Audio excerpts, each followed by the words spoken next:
I just wasted 7 Pokeballs on a fucking Pidgey. Yeah, that's I've been heard- happening lately. Because I've heard they've updated it, so it's a lot harder now, isn't it? But it wasn't even over 100. Like, Well, are you even getting it in the ball, or is it just jumping over your balls? well, no, but the Pidgey just like headbutted it. Yeah. Fucking Pidgeys, they've got themselves an attitude.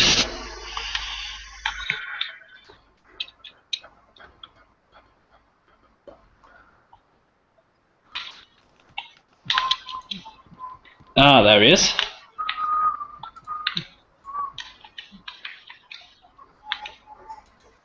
Stefanio, Hello.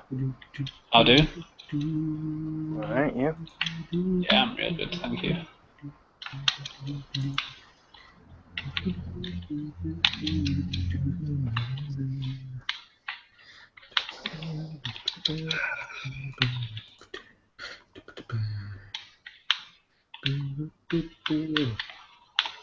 Everybody ready?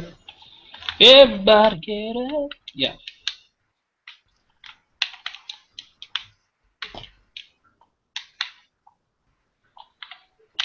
Just a second.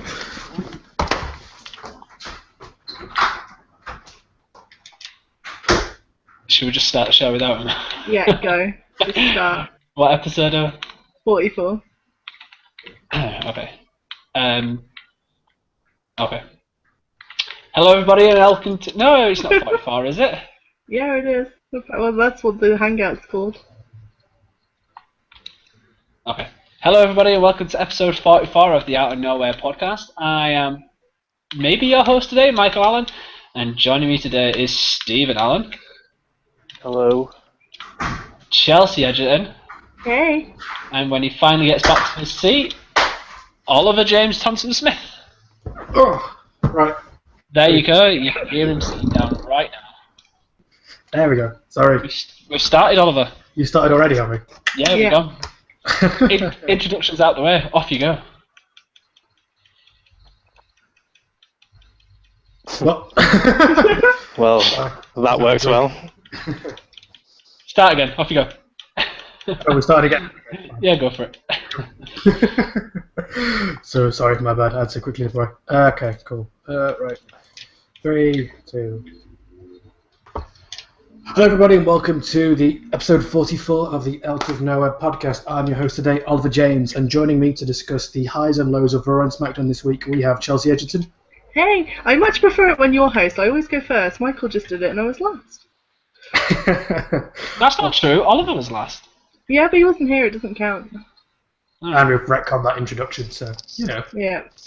And as you could clearly hear, there's Michael Allen joining us, Good evening. and we have his good brother Stevie Allen joining us as well today. Evening all. We can get the bad brother to join as well if you want. The mysterious third brother. Well, you said the good brother. That must mean I've got a bad one as well. So He's like if it's like the Spike Dudley of the family. Or any of the other Dudleys that we found. Or one of those other ones, trailer park Dudley or whatever he would call You it. leave Big Dick Dudley alone. No, sort of big dick, yeah. Well, it's probably not accurate. And half of them are probably dead, unfortunately, because, yay, wrestling. he doesn't listen to this, does he? No. Big Dick Dev? Nah, he don't listen. I'm gonna Although- find him on social media and tell him to listen to that lovely, introduction to the rest of your family. I just called him Big Dick Dev. He's just got to be loving it. Oh, right, wrestling. Because, fuck it, that was an introduction. So, that's our podcast, doing something with it, trying to rebrand it again. For the fourth or fifth time, we've changed up the schedule for this, but we're going to be covering the highs of Raw and SmackDown and see where we go from there. So let's get into Raw first and foremost, and let's start with what started off the Raw show, which was Sasha Banks coming out to start off Raw, women's wrestler, women's champion starting off Raw, a bit of a different pace, and then Charlotte comes down, and they get a bit of back and forth, which brings out both Jericho and Enzo Amore, leading us to a nice mixed tag team match afterwards. Different way to start off Raw this week, don't you think? It was brilliant. It was absolutely brilliant. I mean, I actually enjoyed that segment with Charlotte more than I've ever enjoyed Charlotte before, I think. Charlotte didn't really do much though. Well, no, exactly. I think that's the point I'm trying to make. But pairing her up with Jericho was brilliant. Well, I thought it was. I didn't really like it. What? I don't know. It was the whole Sasha Banks and Scotty Enzo Too thing. Yeah, Scotty Too High, sure. I even gave him real credit and called him by his real name. I don't know. It just seemed weird, like forced. It wasn't like they had natural chemistry. It just seemed odd. The how you doings between them were so good. Nah, I think if we could see inside of Sasha's head, she might have been like literally throwing up at the jokes that he was making and the insinuations. She was probably like, oh. I don't know. I think in a way it kind of for me it felt very different because when do we ever see the women start off Raw? Like, you know, we're used to these kind of opening segments, but never really from like the women's division. And then when you're putting in Chris Jericho and Enzo Amore on top of that, I don't know. It almost feels like the women's division's being legitimized at last. Well, realistically, when was the last time we had like a mixed tag match? Like, I cannot remember for the life of me. Or one that actually meant anything, because I think there's been a couple like Zack Ryder and so versus. I see, that doesn't count. Exactly, like this is the first time that actually seems to have meant anything and had build towards it. Whoa! Why doesn't Zack Ryder count? Leave him alone. No, it wasn't Zack Ryder that meant it doesn't count. It was just the fact he couldn't remember who it was with. Nothing against Zack Ryder. And like and to get onto the tag match afterwards, you know, it was the women who got the hot tag, as it were. You know, it was Sasha Banks who was the big kind of crowd reaction, which you again wouldn't really see from a mixed tag team matchup. Bit weird though, mixed tag matches out there. Am I the only one who thinks they're just I do. a bit of a waste? In what sense? Well, like when there's a hot tag, but if it's a hot tag, then the other team automatically have to switch as well, so that totally alleviates any hot tagness. I guess like this is the WWE that they're not going to have man on woman, you know, wrestling like some of the promotions do. Like it's just you're never going to see that. No, they'll let the woman hit the man, but they won't let the man hit the woman. You know, as would maybe see Bailey hit Bailey Plex on one of the male superstars. That happened, right? Who was it she gave Bailey's belly to? I think it was one of the Alexa Bliss's tag team.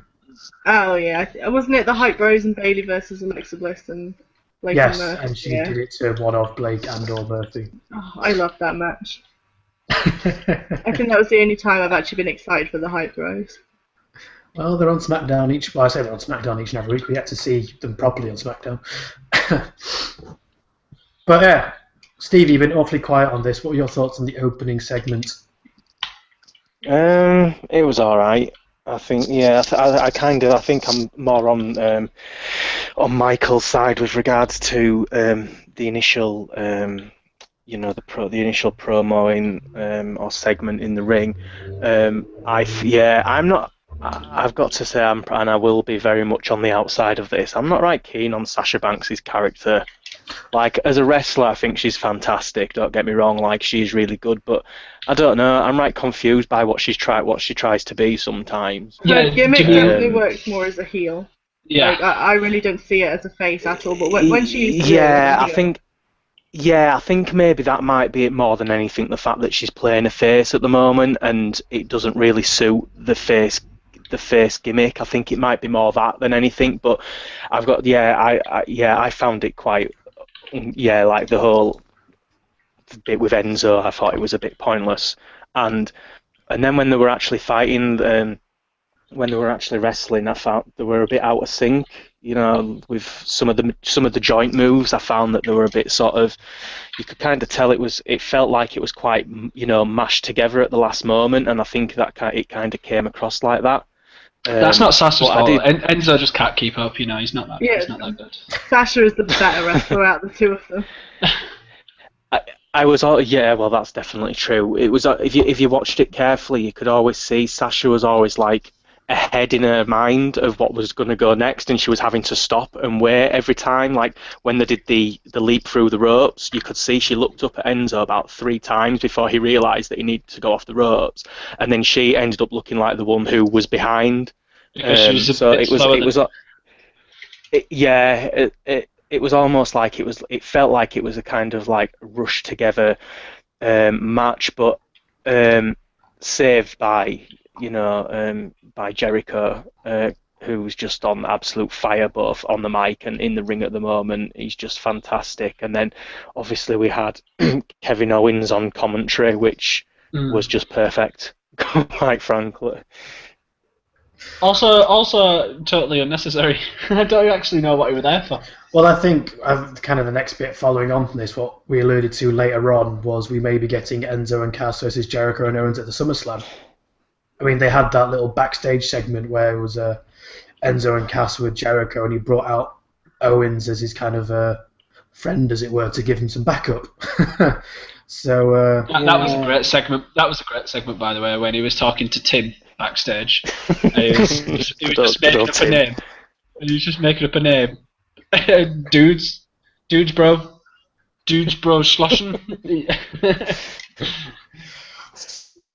I just really hope that. Do you know what it would have been? It would have been great if that was the name of the jobber that were fighting Braun Strowman later on. that would have been brilliant. So Enzo and Cass versus Chris Jericho and Kevin Owens. Does that excite you at least then? Absolutely not. Whoa! Well, it doesn't, does it?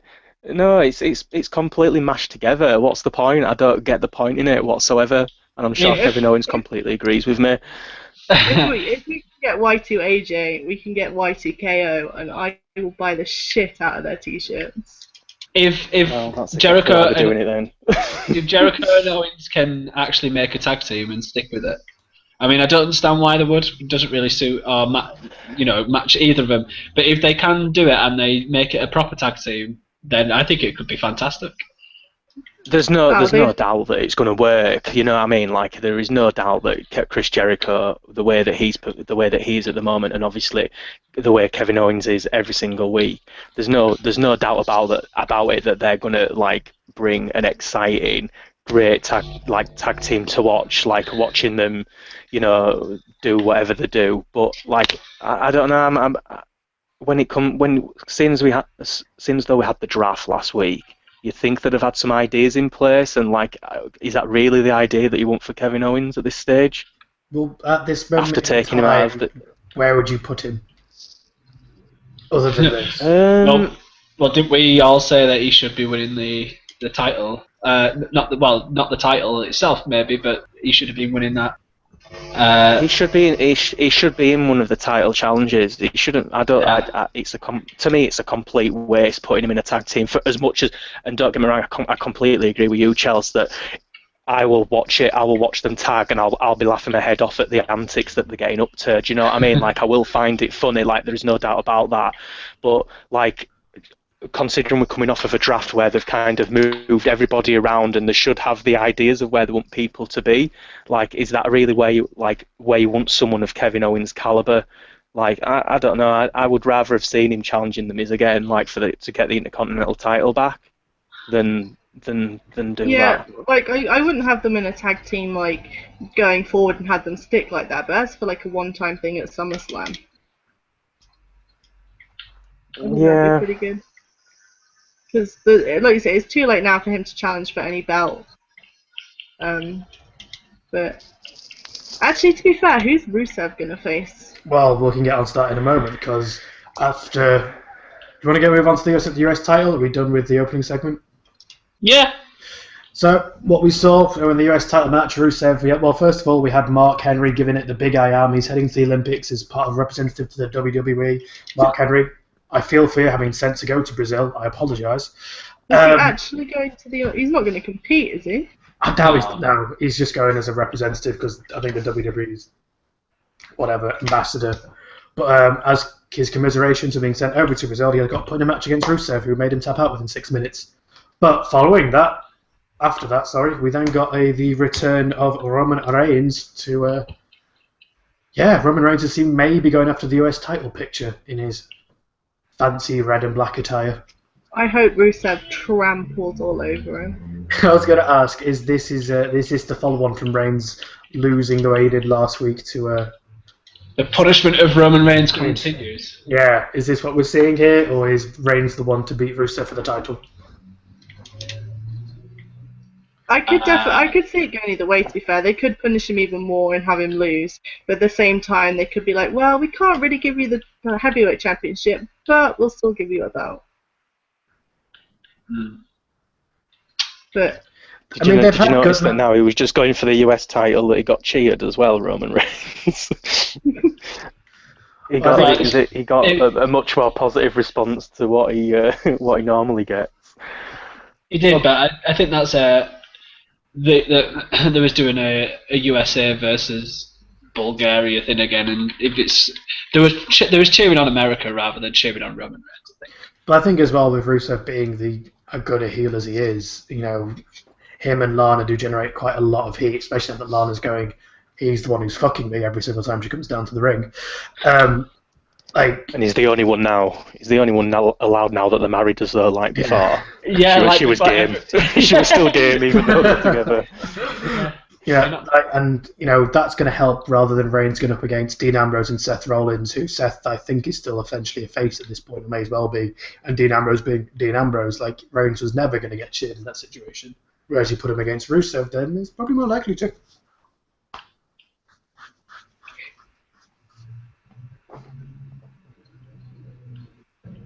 Yeah, there you go. Anyone have any other thoughts on this?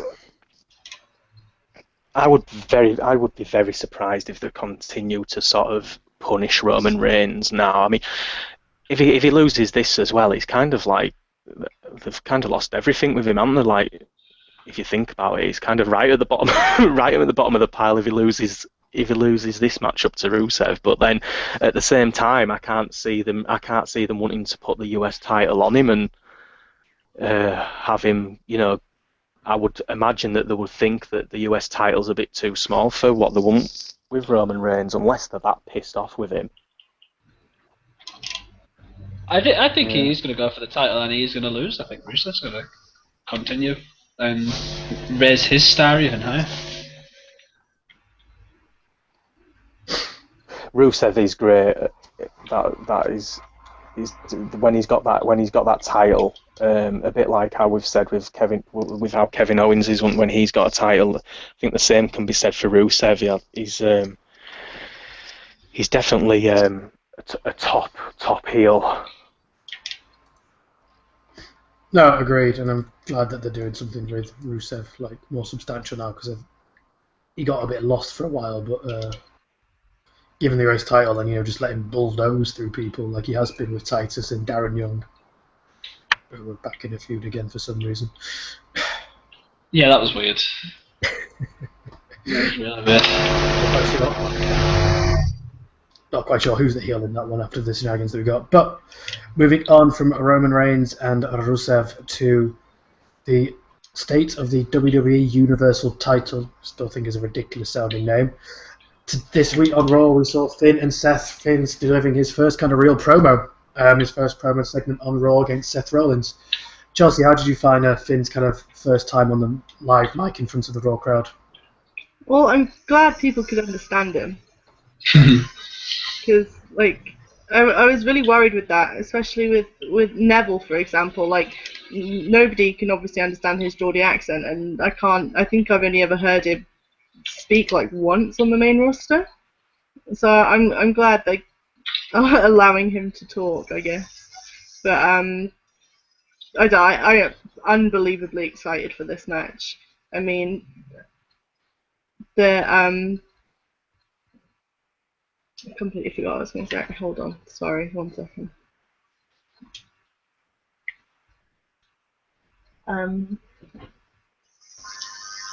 Someone else take over, please. Mike, how did you find Finn's first performance on Raw then? Oh, I thought it was real good. I was also a little concerned that they wouldn't give him too much mic time because of the accent. But hey, Americans seem to love Irish, so why not give him as much effort, much time as possible? Do you? Go on, Mike. Sorry. No, go for it. I was just going to say, what are your opinions on his actual mic skills? Middling at best.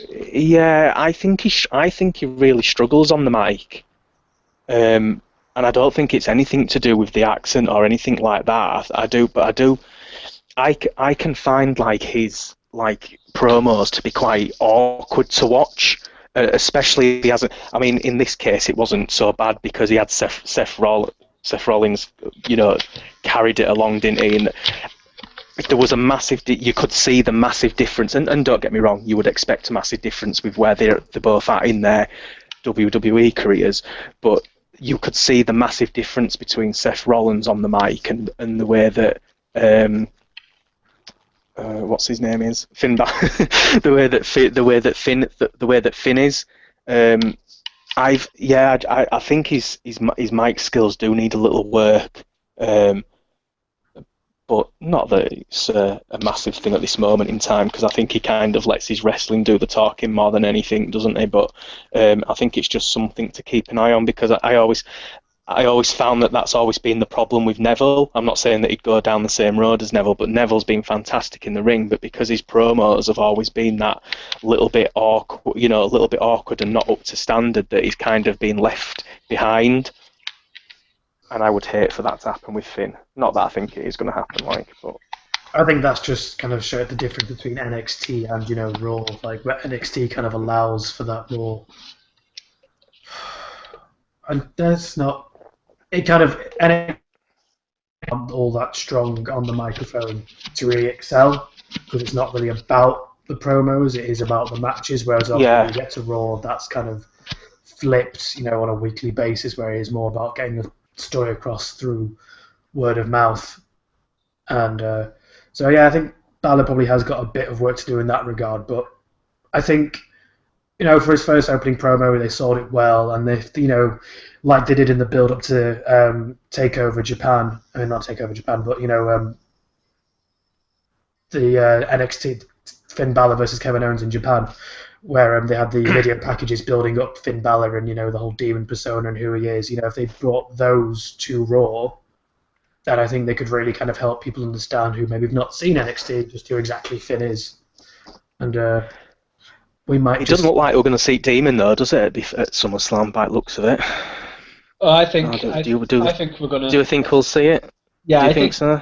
This is going to because I felt that they got a little bit too angry at each other for no reason whatsoever this episode. Yeah.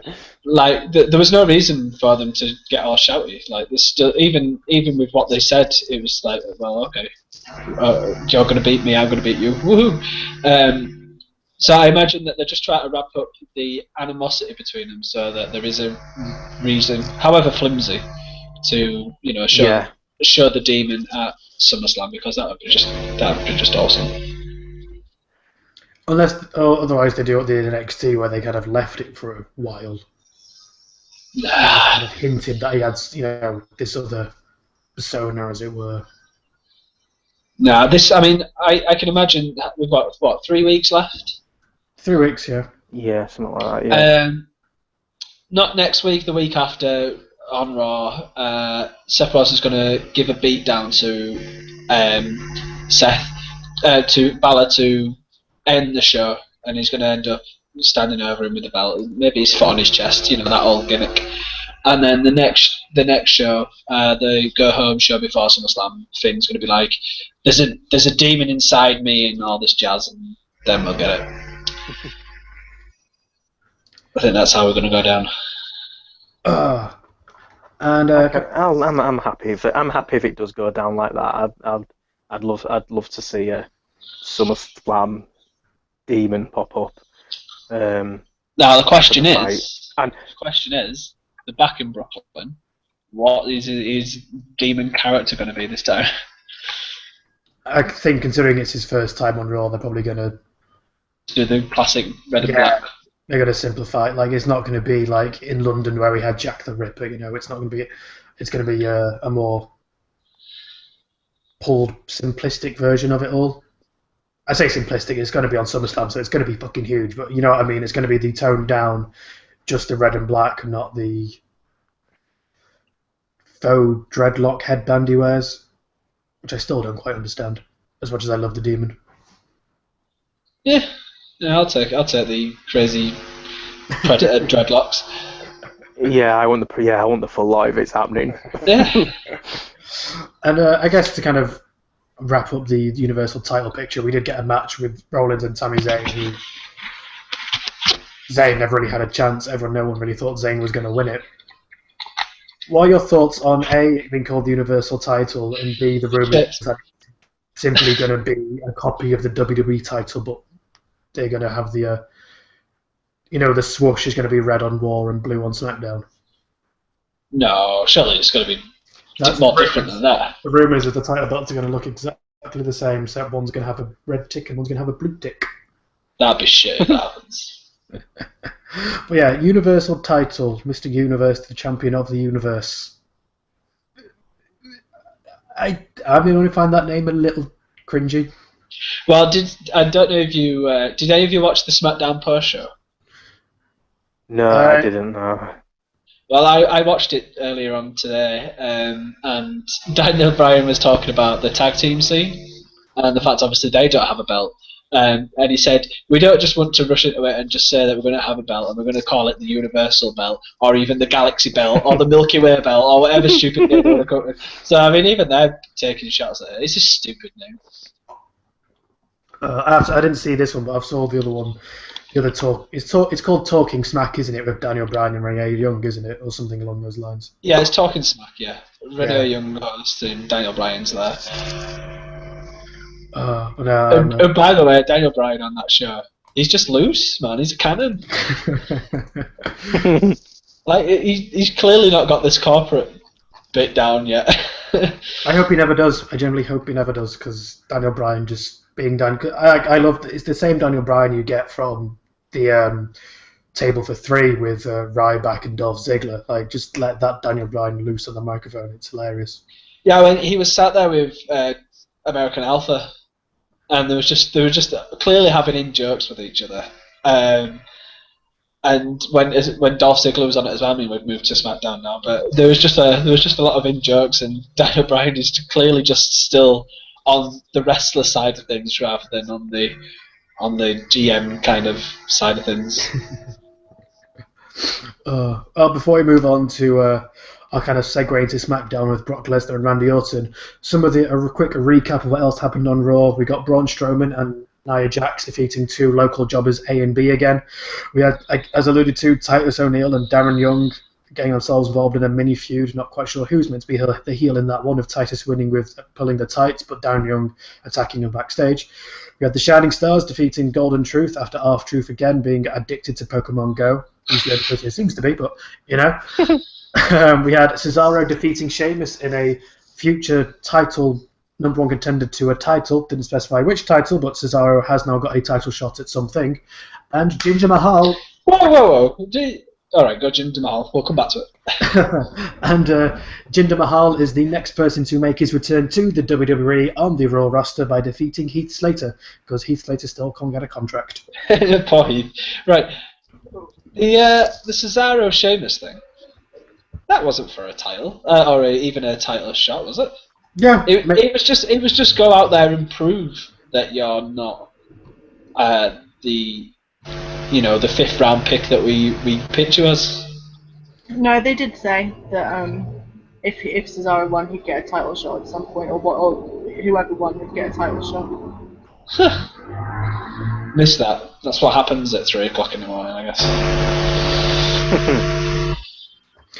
So yeah, although I did like the fact that they alluded to the reason Cesaro was picked so low down was because of his injured shoulder and being a bit of a question mark. It was kind of nice to actually get some follow up on that. Like, oh, they've actually the draft wasn't, but yeah, it was just a nice kind of continuation from the draft. Kevin was like, why is Cesaro not being picked till the very fucking end? Mick Foley was fantastic. Like that particular segment there when it was Sheamus and Cesaro, he had the credibility, taking the bull by the horns, and spoke really well.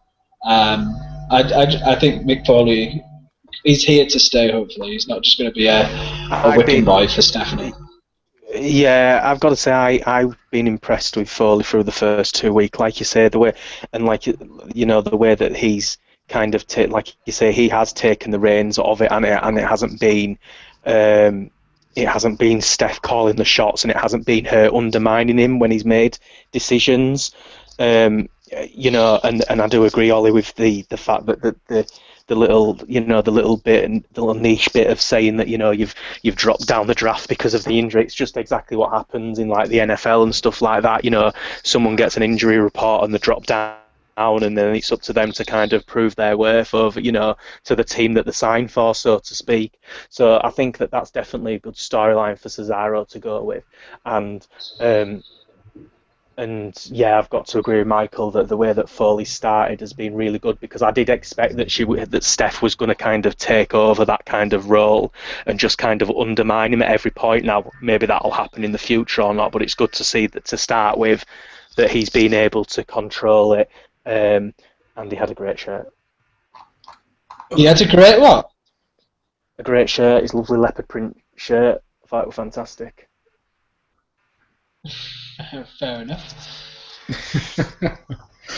And also as well, what happened on Raw, which something I forgot to mention, was the New Day beat the Doc Gallows and Carl Anderson in about a minute and a half with a roll-up, because fuck making the club looking anything like they're actually legit contenders to the tag titles. Anyway, Brock Lesnar out for the main event. Paul Heyman comes down as the big I Am. Apparently he has signed a new contract with the WWE. So all the potential rumblings and rumorings that we'd get Lesnar without Heyman can be put to the wayside. And Heyman comes out giving it the big I Am, introducing out Brock Lesnar, and goes on the big tirade that we all know and love to expect from Paul Heyman, only to end up with, quite literally, from out of nowhere, an RKO. Mike, your thoughts on the main event segment that we got?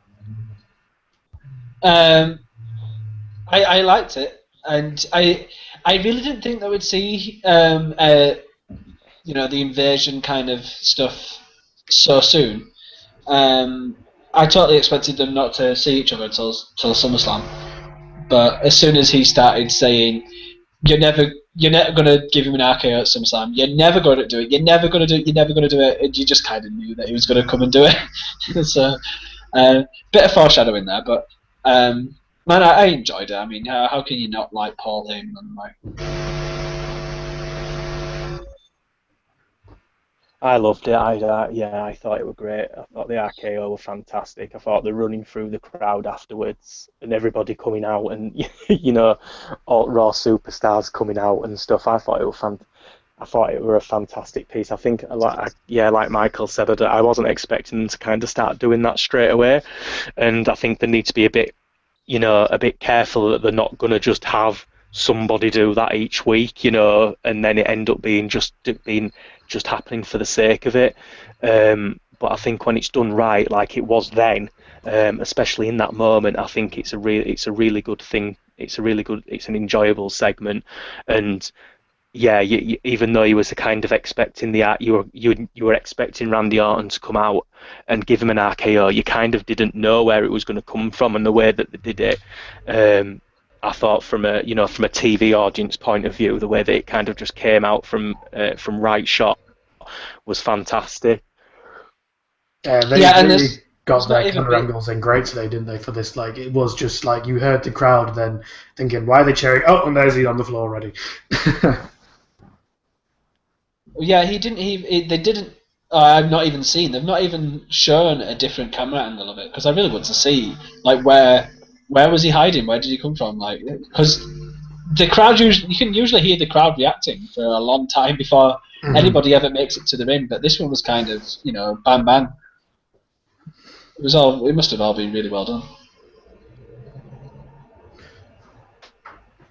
And I know, like you said, with it being the draft, you want to keep these guys as separate as possible. But this is the only match on the SummerSlam card that is inter-branded, and it was set up a long time before the draft, so they've got to build it somehow. You can't really have them not see each other, I guess, until SummerSlam. So I think this it really worked well. And to follow up from that on SmackDown, we pretty much just got the opposite reaction. It was Randy Orton out in a match against Fandango, which didn't really get to end because Brock Lesnar appeared out of nowhere and gave him an F5. Chelsea, were you kind of happy they followed it up? Did you want to see them follow it up so quickly on SmackDown the next night? I didn't think that they were going to do it. Like I was convinced that Brock Lesnar's not going to show up on SmackDown, but he did. I honestly didn't think it was going to happen at all, so it wasn't a surprise. I would have liked to have seen them wait a week on it, and just kind of like have all that security there, and then nothing actually happen. I'm not sure whether it goes with the persona of Brock Lesnar, but I think it would have been cool to, leave it a week and then sort of them be less, be on their less on their guard next week, and him pop up, maybe like not necessarily in the ring, like backstage or something like that, and drop on there.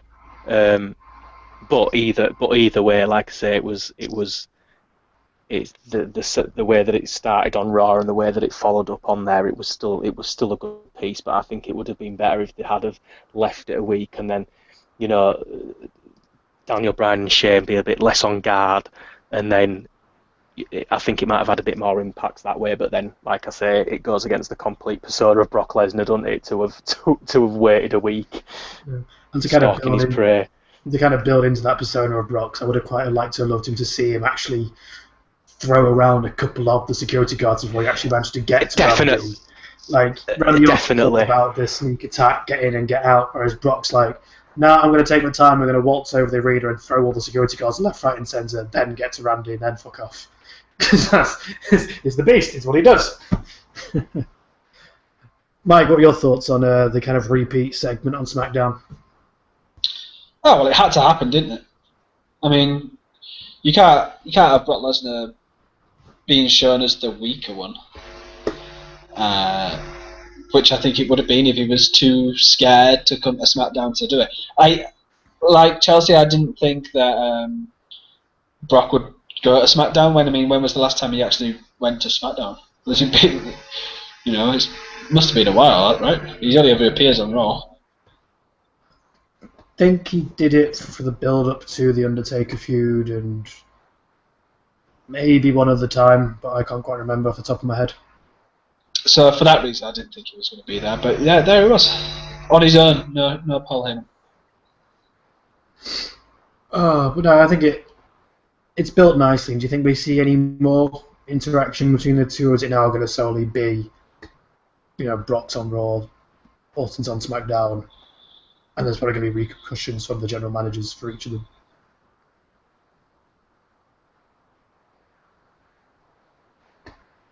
What was general manager, sorry? The general manager is going to be like, nope, you're staying here and you're not interfering, that type of thing. We're going to see them strictly now be on the two shows until SummerSlam. Would either characters listen? Yeah, try and stop them, kind of. It'd be a great way to sell main event or superstars if they're both on there, because it's the only show they can both appear on. Well, I got this more from the SmackDown side of things than the Raw side of things, but there was like, oh, I can't believe you did that. You shouldn't have done that, but oh my god, that was cool. Gotta do that again. But yeah, I suppose if you're SmackDown GM and Commissioner, you don't want Randy Orton appearing on Raw because then their ratings are going to go up. Play the business side of things, I guess. Oh, well, moving on from Brock versus Randy Orton, let's get move into SmackDown. And tonight on SmackDown, we saw the new crowning of a number one contender to Miz's Intercontinental title. We had a match between Baron Corbin, Apollo Crews, and Kalisto. I love Daniel Bryan. We wish. I wish. Daniel Bryan made the slip at the start of it. Those three in a triple threat to decide the new contender to Miz's title, which Apollo Crews did actually win. So at SummerSlam, we are getting Apollo Crews versus The Miz for the Intercontinental title. Yeah, on the Talking Smack, the first thing Daniel Bryan did was apologise for calling him Apollo Creed. But it was literally the very first opener of the show. Oh, Daniel. It was going to happen sooner or later with somebody. It's just unfortunate it happened to happen with Daniel Bryan. He played it off, it's fine. I wouldn't know how many people actually even realised, because I realised straight away, I was like, he just called him Apollo Creed. He just called him Apollo Creed. But I wonder how many people actually did. I must admit, I didn't realise. It passed me by. I didn't notice. But God, come on. His name is Apollo Crews. It's easy to do. Really easy. Moving on to the match. Were you happy with the match that we got? Were you surprised it was Apollo Crews getting the victory? Would you rather see Kalisto or Baron Corbin? I think I speak for me. I think me and Michael are both. I was just about to say, I think you're going to get the same answer here. I would have preferred to have seen Corbin, but I think that is pure. Although I prefer Corbin, I do genuinely believe that he's the more ready to be in that push, like to be at that level. I can't get behind the Apollo Crews character at all, and it's just. There's just so much work that needs to be done, and like pushing him into a title picture, I think he's going to highlight how far behind like he is compared to some of these other ones, to some of the NXT stars that have come up, and especially like the likes of Corbin, who's come in and although not set the world on fire, has come in and performed. Or I personally think, and this might be me with sort of rose-tinted glasses for the fact that I do really like Baron Corbin, that he's performed really well since he came on, onto the main roster, and I just think he would have been more better positioned to challenge for the title, but then you've got a heel versus heel, haven't you? And it's unheard of these days to have that. Well, he might not have picked up the victory, Corbin, but it very much established himself as, someone for the Intercontinental division, because, he did lay out The Miz after the match, after Miz laid out Apollo Crews. So I think, between Corbin, Crews, and The Miz, and obviously Kalisto, and maybe the likes of Shelton Benjamin when he does return, you've set yourselves up for a nice mid-card Intercontinental title division, really, between, with those five and then whoever else they decide to add to it. Well, I was gonna ask, considering the end of how that segment played out with Corbin laying out The Miz, do you think this might move from just a one-on-one match to a triple threat? Probably not at SummerSlam, but definitely at, say, Backlash, which is the first SmackDown exclusive pay-per-view after SummerSlam. I think we very much could see, like a triple threat between Corbin, Crews, and The Miz. And maybe Benjamin or Kalisto if you want to make it a ladder match, because Benjamin in ladder matches is a thing. Yeah, I can't wait. I can't wait for him to come back, man. Well, no, it's a good match, and it'll be interesting to see how they do build up Apollo Crews in his upcoming title match at SummerSlam against The Miz. Moving on from that, and one of the kind of big segments of the evening on SmackDown, it was AJ confronting John Cena in the ring. Them going back and forth. AJ getting his rather surprising little dig in at TNA, calling everyone from Nashville eventually idiots because he knows it. And Cena giving Cena the big Cena, I wrestle for the WWE out of pride, yada, yada, yada. Big promo from the both of them. AJ coming across saying, look, no club, no excuses, I will beat you at SummerSlam.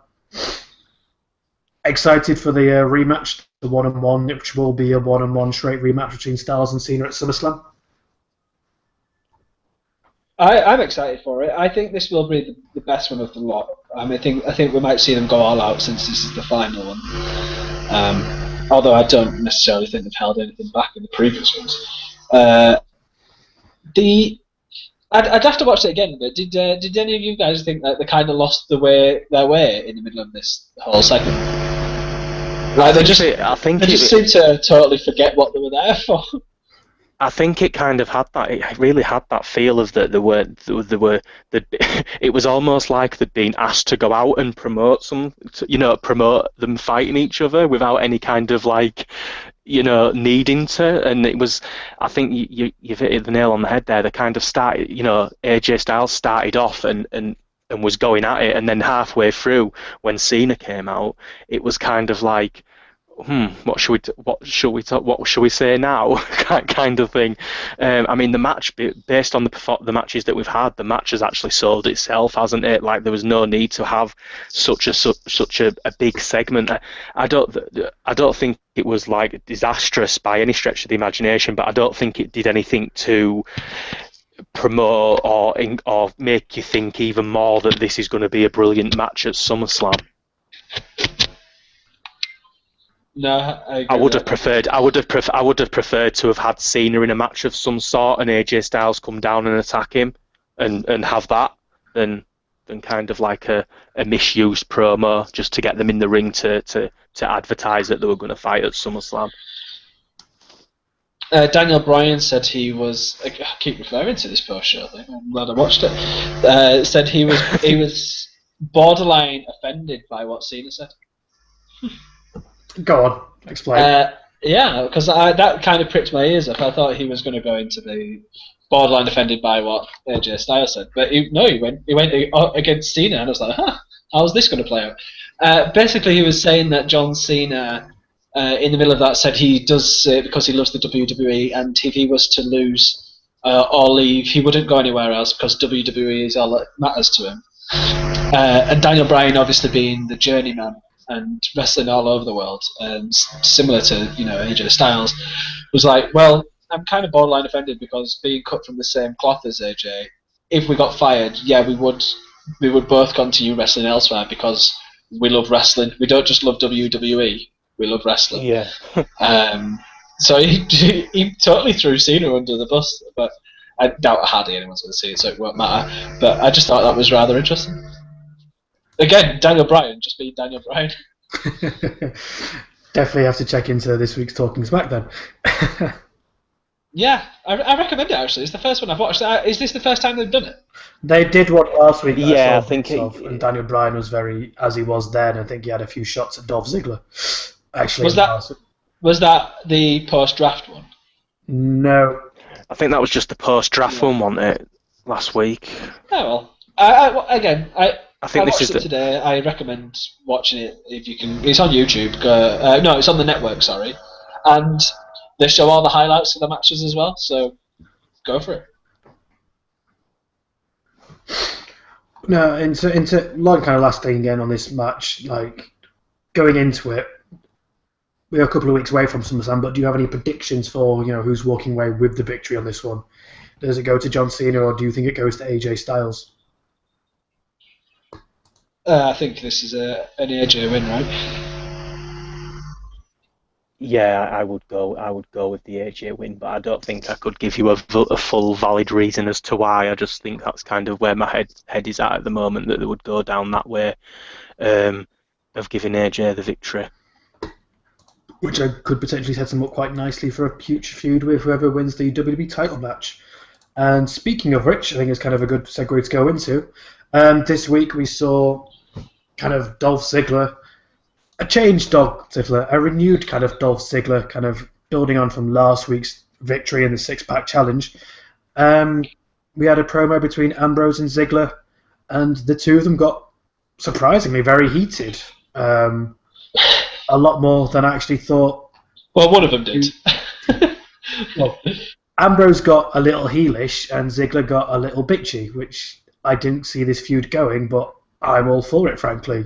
And then by the end of the night, we got Ziggler going heelish, but we'll get onto that later. But in terms of the promo that we got between Ambrose and Ziggler, Did this help build up the title match for you between the two? Mike, if you want to go first. Yeah, well, yeah, I didn't really see how they was going to play it down because both obviously faces and both get a lot of cheers. I mean, Dolph Ziggler may not be your top guy, but he's always been cheered. That goes without question. But I didn't really understand where they're going to take it. Ziggler takes the angle of that he's been overlooked, and now he's going to make sure that he takes this by the horns, and that he is that damn good. Then Ambrose's response was just perfect. I mean, it was heelish, but you're just like, yeah, you're not actually that good. Which was, I mean, yeah. I don't know who if they're trying to make him out to be more the heel, because I mean it's not going to work. Do you need one of them to be heel? Can you not just do two favourites? Well, I think this kind of helped build some, because you need some kind of level of heat, I guess, like some kind of level of animosity, some kind of reason for them to care, really, other than the title. And this promo kind of really highlighted a lot of what we've really said about Ziggler, and a lot of other people have said about him, that he's more, about trying to steal the show, but that's it. There's no substance. It's all kind of flash with no substance. And in the way that Ambrose kind of ran him down for it, saying he was too worried about what other people think and what the internet thinks, rather than actually going there and doing it, really kind of helped build quite, I think, nicely into this feud. Stevie, what are your thoughts? I think I'd have to agree with that. Really, I think what Ambrose was saying, I felt fit. Although, like you say, was kind of heelish, did fit in with something he would say. Like, I don't think it was him speaking like out of character. The way that he is a little bit crazy, a little bit wired, so to speak. I think it fit in with that, and I think it definitely spoke of some truths with regards to how Ziggler has been before, like you both have just said. And I think it was really good that he kind of played on that, and like Ziggler sort of fell for the mind games of Dolph Ziggler there, and of Dean Ambrose, fell for the mind games, and then obviously ended up taking a match just for the complete sake of it, just to prove everybody wrong when people weren't. I thought the segment between where Shane and Daniel Bryan were saying afterwards that he didn't have to take the match with Bray Wyatt, and he just basically flat out refused and were just saying that they were basically against him and stuff. I thought it was a really good piece to show that it kind of, it had got into his head, and he needed to prove that he was the outright number one contender. I thought it worked really well, as much as I don't like the end result. But no, so what we got from the promo was after Ziggler and Ambrose kind of come to words, Ambrose leaves the ring, and you get the Wyatt sounder.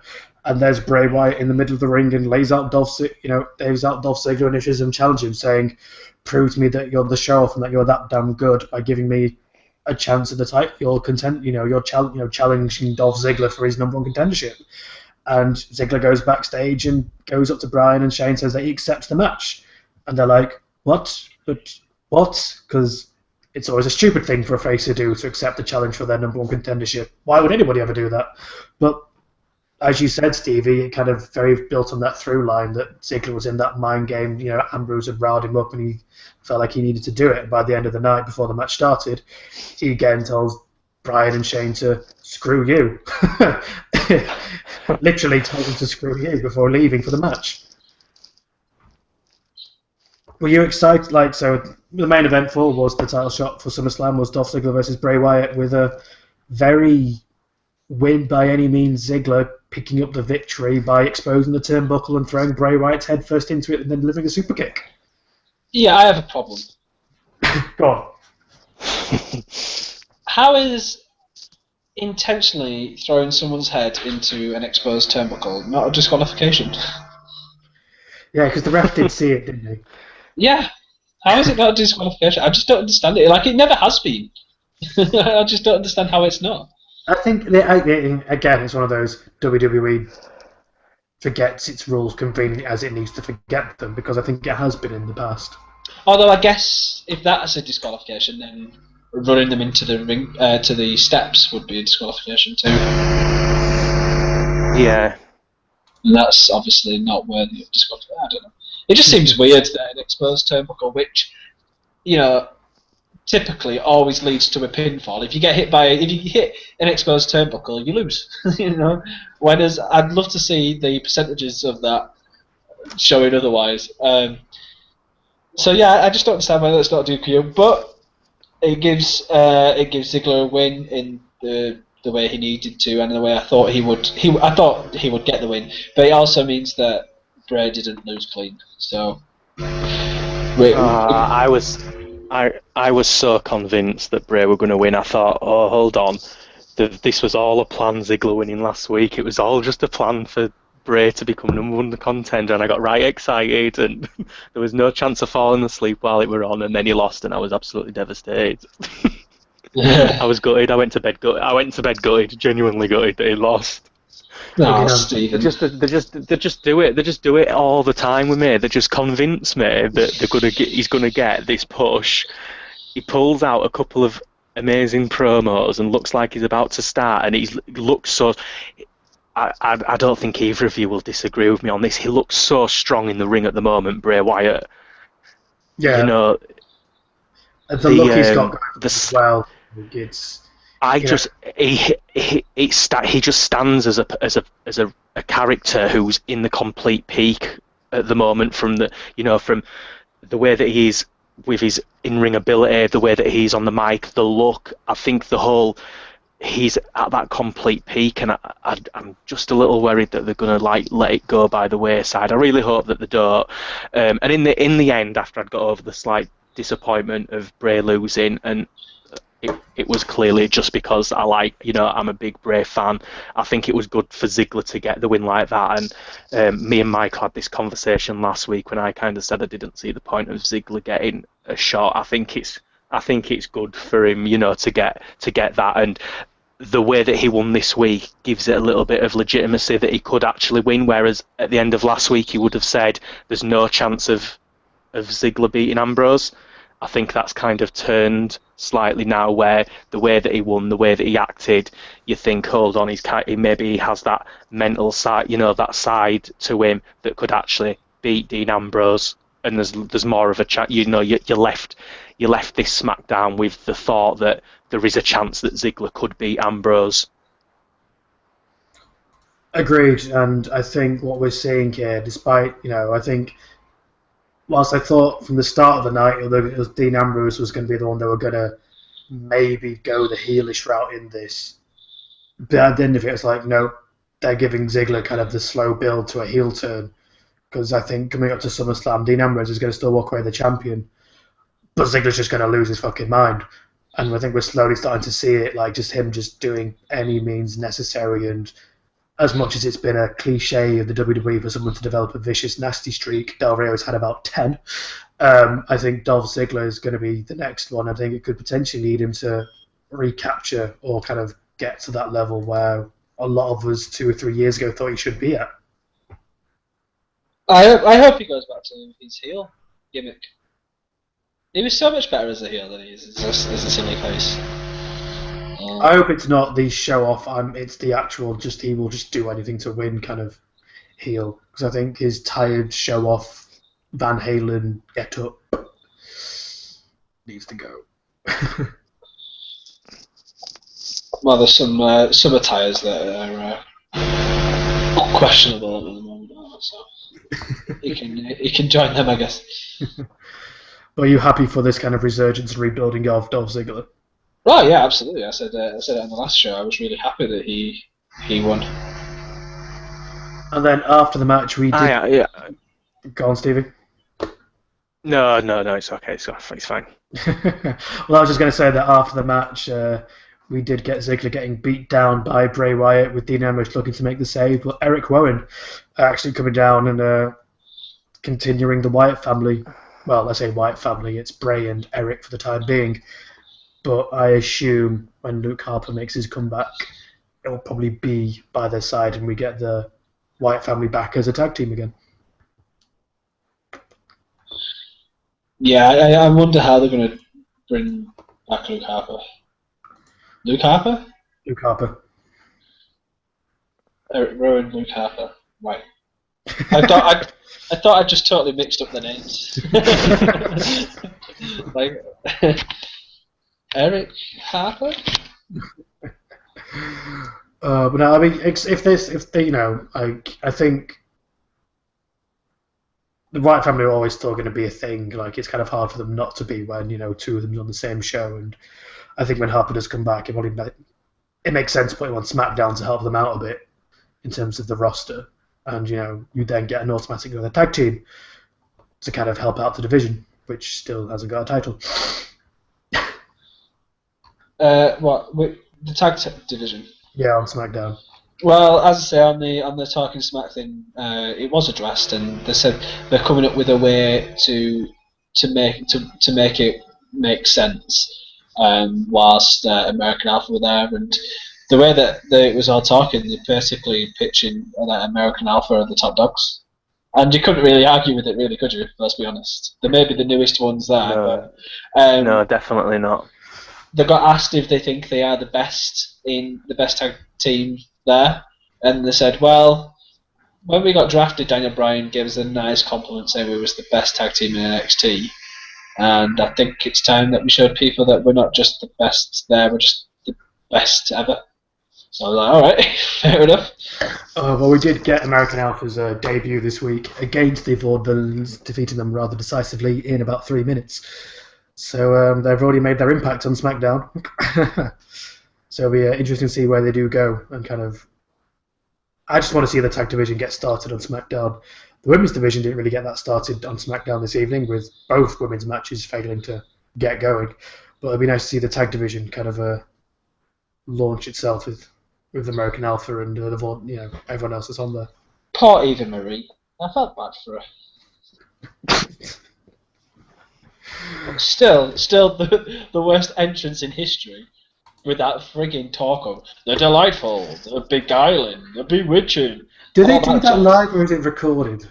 It's recorded because it was the same last week as well. Yeah. But I mean, God's sake, fuck me, could she have got any more annoying? I didn't think so. Turns out she could, but she can't jump down. She can't jump down from the first turnbuckle. So go figure. Did she genuinely get injured then?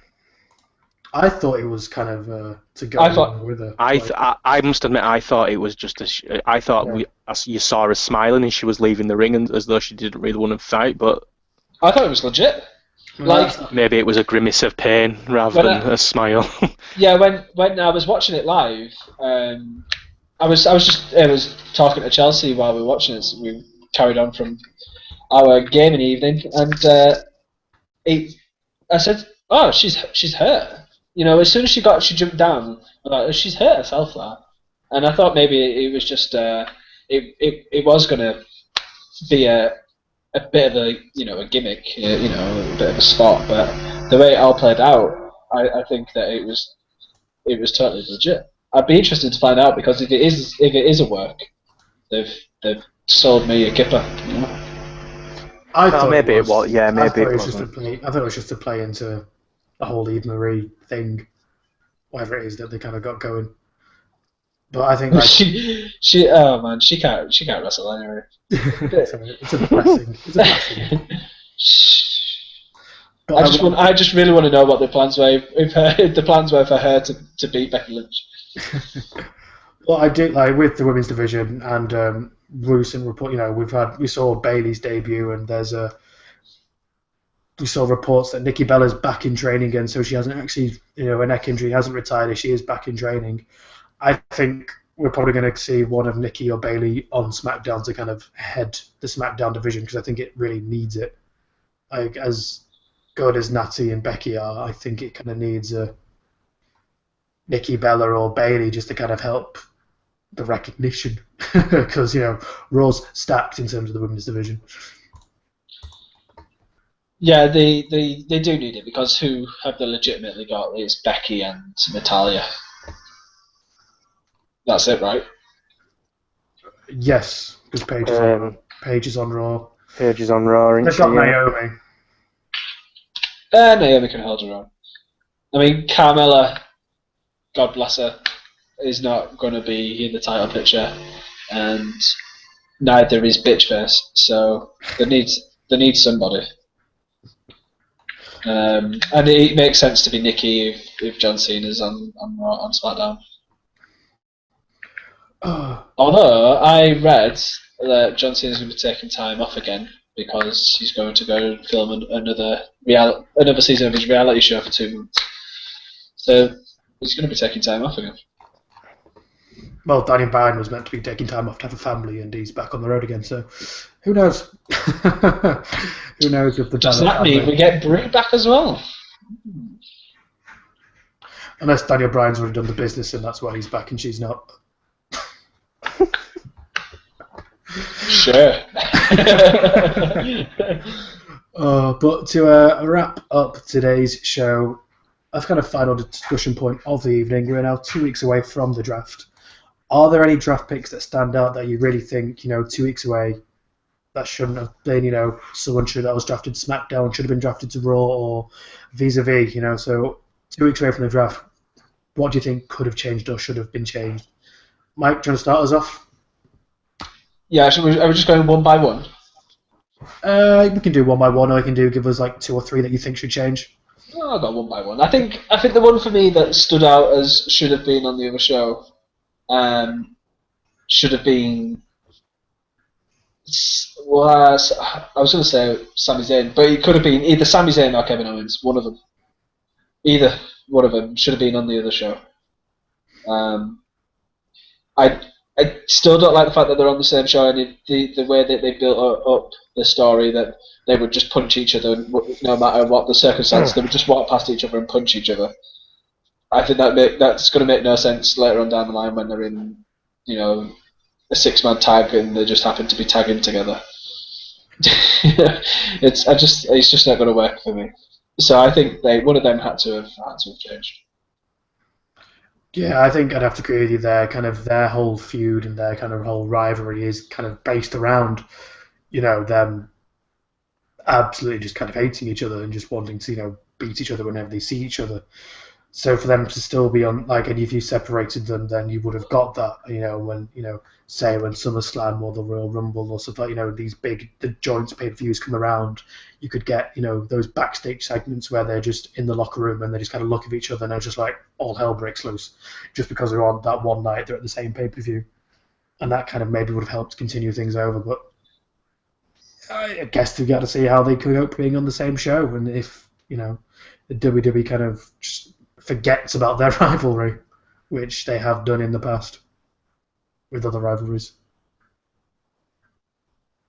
Steve, who do you think someone should have changed? I'll just first of all, I think that is definitely, if you are talking about, the one change that you would make, I think you've definitely hit the main one. I would have had Kevin. I was going to say I would have had Kevin Owens on SmackDown. That would have been my number one. So from a first point of view, I'd have to agree with what you've said.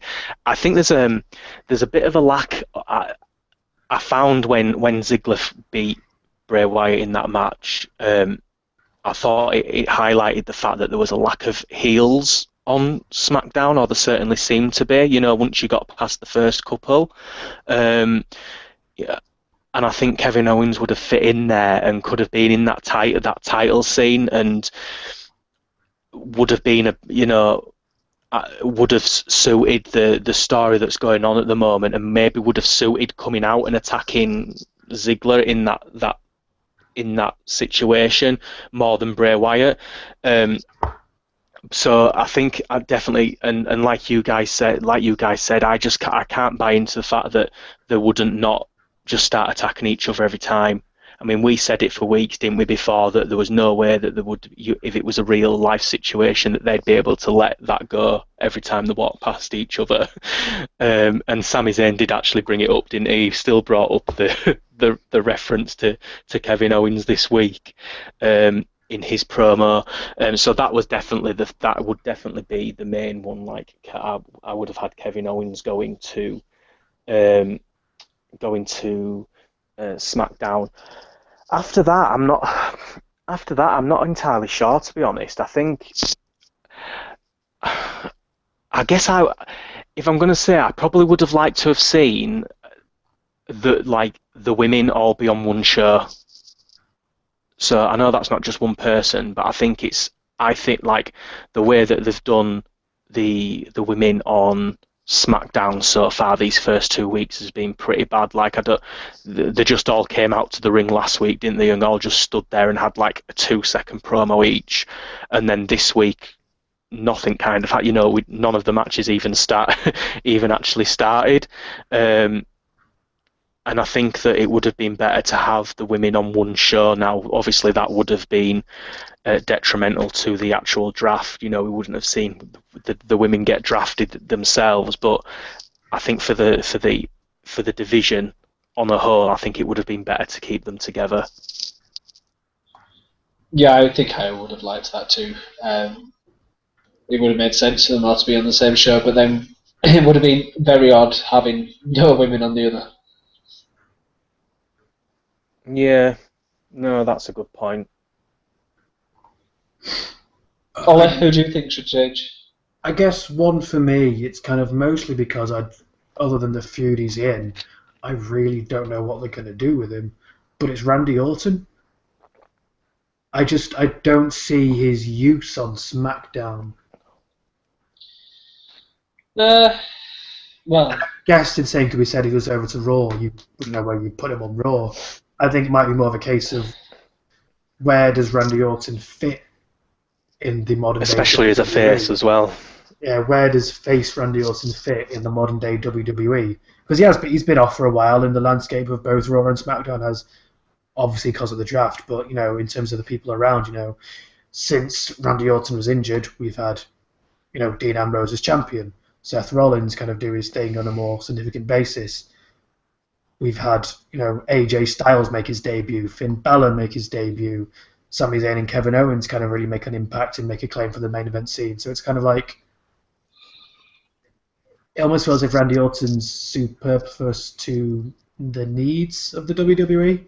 So I guess that's why kind of looking at SmackDown, I just don't know where do you slot him in? I think it's it depends how they play it. I think that the next storyline that he'll be involved in is with AJ Styles. I think AJ Styles will beat John Cena, and then I should have done that. Beat John Cena. I think he'll do that, and then just to make him more of a star on SmackDown, beat Randy Orton as well, and then go on to challenge for the title. But I think Randy Orton and AJ Styles are going to be hooking up next. But you're right, I don't know. Other than that, I don't really know what other use there is for him if he's not challenging for the title. So why would he not be in the title scene? Because it kind of feels like Randy Orton and John Cena at this point are at that same point of their careers. They both started pretty much at the exact same time. They're both part of that OVW class that Brock Lesnar was part of, and Shelton Benjamin, surprisingly enough. And it's kind of like they fill the same role. So why you'd have both of them do essentially the same thing on SmackDown, it kind of feels unnecessary. Whereas you could have done the role that John Cena's doing, which is kind of more the, I don't want to say part-time, but the special attraction. It could have been for Raw, as it were. So I suppose it also depends on if he wins against Brock Lesnar, because if he wins against Brock Lesnar, he's going into the title. I think that's almost guaranteed. Does a Dean Ambrose versus Randy Orton feud excite you? Yeah, sure, why not? Crazy versus Viper, I don't know. I don't know. I think it's kind of a case I need to see where Randy Orton's going, what his role's going to, I guess, how they're going to I just want him to flip into his total heel again. I don't like this crowd-loving, pandering one that we have at the moment. I just want him to be... Yeah, I struggle to get behind a face Orton. It just doesn't make sense to me. You want him out there punting At people all. left, right, and centre. Yeah, I want him to keep people in the... Yeah, yeah, I do. It just doesn't work. I think he play. Yeah, he's just another that play. You know, there's some people, there's some characters that are one way out there, and Randy Orton, he's definitely that. He's definitely a heel. It's a waste of his character and his ability when he plays like Michael just said, the pandering, because it's not even, he doesn't play like even just like a normal face. He like completely panders to the crowd, doesn't he? And it becomes like quite an awkward thing to see. Like you can tell he doesn't suit it. He clearly suits that heelish character. It's clearly how he is in real life. You know, that not putting people in the head. I hope, but yeah, that would be a bit too much. I know he had But a few issues with the Divas backstage. I don't think he went that far. no, but he definitely comes across as that kind of like more of a heely type person, and I think it shows that he certainly has to work more at being a face than being a heel. Mike, have you got any others that you'd kind of say probably could have been better off elsewhere? I'm going to say Daniel Bryan in a GM role. He could have been better elsewhere. Because I didn't notice it so much this week because I don't think they came down to the ring. But if they ever come down to the ring and that Fight of the Valkyries plays, the crowd just lap up the yes chants, and it really annoys me when it just overshadows and outshines the wrestlers who are in the ring, and that's not what a GM should be doing. I guess the same could be said of Stone Cold, though, when he was, GM with Eric Bischoff. Stone Cold got those similar reactions. Yeah, but that's Stone Cold. Rules don't apply. So it's one rule for Stone Cold, one rule for Daniel Bryan. Not all GMs are created equal, I'm afraid. I think Daniel Bryan's gonna come good, like in the GM. I quite like the GM pairings that they've got. Oh, I'm happy to admit that I'll probably change my mind later down the road. But for now, it was just last week it really pissed me off, so they didn't do it this week, and I'll let them off. But when it was someone else's moment and it was their time to shine, and they just completely took it away from them by coming down and doing yes chants and here comes the money and stuff like that, it really annoyed me. So, just for the purposes of this game, I would swap Daniel Bryan for somebody else, but I'll like it later on down the line, I'm sure. Mike, you got anybody else? What, again? Me again? I'm sorry, I mean Stevie. Stevie, you got anybody else? Or maybe someone from NXT you'd rather have seen called up than one of the 6 that we got? Steve's dead. Steve's dead. Dead. First Chelsea. Oh, sorry. I'm muted. Yeah, that might be the better question, I think, rather than, because I do think it might be a bit early to decide whether people have been put on the right show, but it was still going with my theme of them needing more heels on SmackDown. I would have loved to have seen Samoa Joe be on SmackDown. So that would be what I would have liked to have seen. I mean, if we just he's another. Put Nakamura up there as well. Yeah, and I realise you can't take everybody from NXT just yet, but I think there's just, you run the danger of running NXT down, don't you, if you do that. But Samoa Joe just looked to me to be a bit wasted in NXT now, or even to start with, to be quite honest. Like there wasn't a need for him to just ever be there, in my opinion. And I've not seen anything apart from the odd match from when I was younger. I've not seen anything of Samoa Joe before like NXT other than, like I say, a couple of matches, but it was so clear to see from the start that he was way on another level and should definitely be on the main roster. And I think like with them doing the draft, I think he would have fit perfectly onto something like SmackDown, where they are kind of lacking, or I feel they're lacking a number of top quality heel characters. Yeah, Joe would fit that perfectly, wouldn't he? But I mean, you're right that I agree completely that he could have gone onto the SmackDown roster and just been there straight from the off go.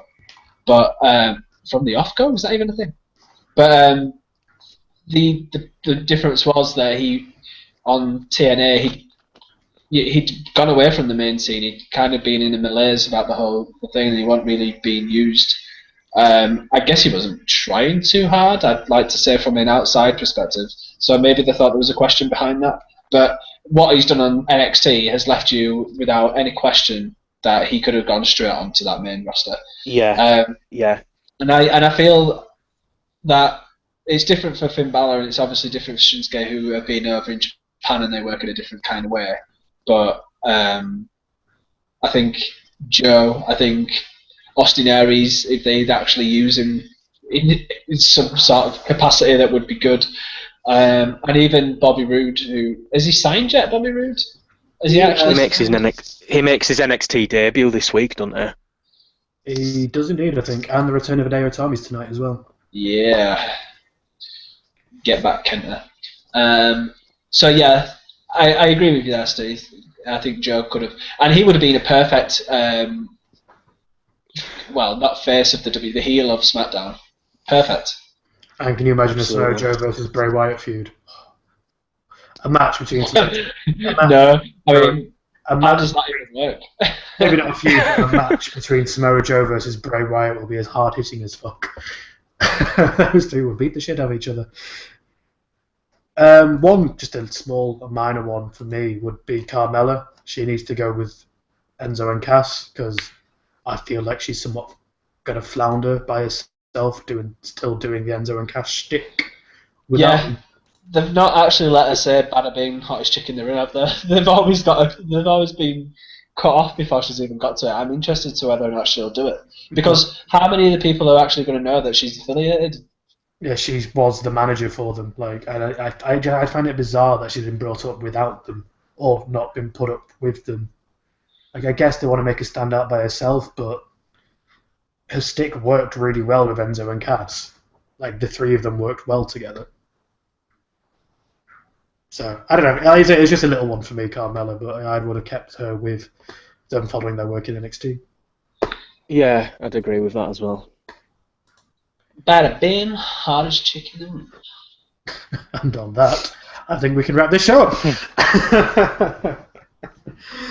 So, yeah, Mike... Who is the hottest chick in the room? Who is the foxiest of all foxes? I